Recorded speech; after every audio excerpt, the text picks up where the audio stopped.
Mahigpit na pinalalahanan ng National Privacy Commission ang mga kandidato sa halalan kaugnay sa pagkuha ng datos mula sa mga botante sa panahon ng pangangampanya.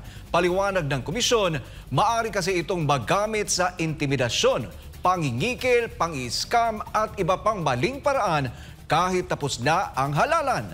Narito ang report ni Criselyn Cataro. Tuloy-tuloy ang puspusang pangangampanya ng mga kandidato para sa 2025 midterm elections sa Mayo. Sa gitna ng campaign period na ito, may paalala ang National Privacy Commission o NPC sa mga kandidato sa halalan, kabilang ang mga partidong politikal, gayon din ang mga party list group at kanilang mga nominee.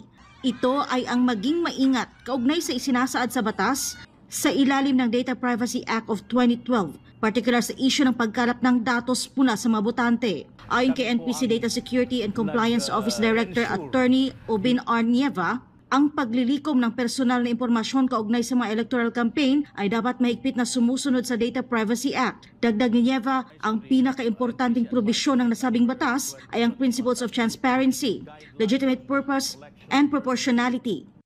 Legitimate purpose, para saan ba yung kinokolekta nilang personal na datos? Transparency, alam ba ng botante na nagbibigay ng personal na datos kung saan gagamitin yung datos na yon?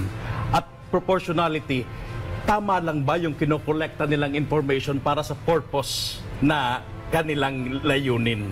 Saad ni Nieva, ang National Privacy Commission ang gumaganap bilang data privacy watchdog ng Pilipinas. Sila rin ang tumitiyak na mayroong organizational at technical measures ang isang organisasyon para maprotektahan ang mga datos. Bukod dito, sa NPC din inilalapit ang mga reklamo kaugnay ng mga paglabag sa personal data privacy.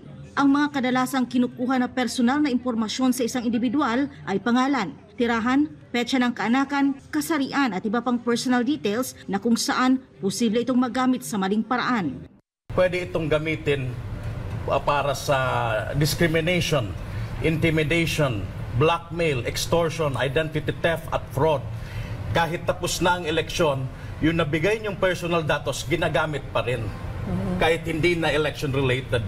Yung iba po, kinukuha na ng ID, pinapalista sila kung saan-saan. Hindi nila alam, nakalista na sila doon, kukuha sila ng ayuda doon, nakalista na sila doon.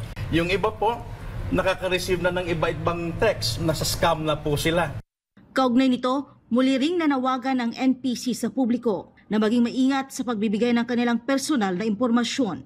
Para sa Diyos at sa Pilipinas kong mahal, Criselyn Cataro, SMNI News.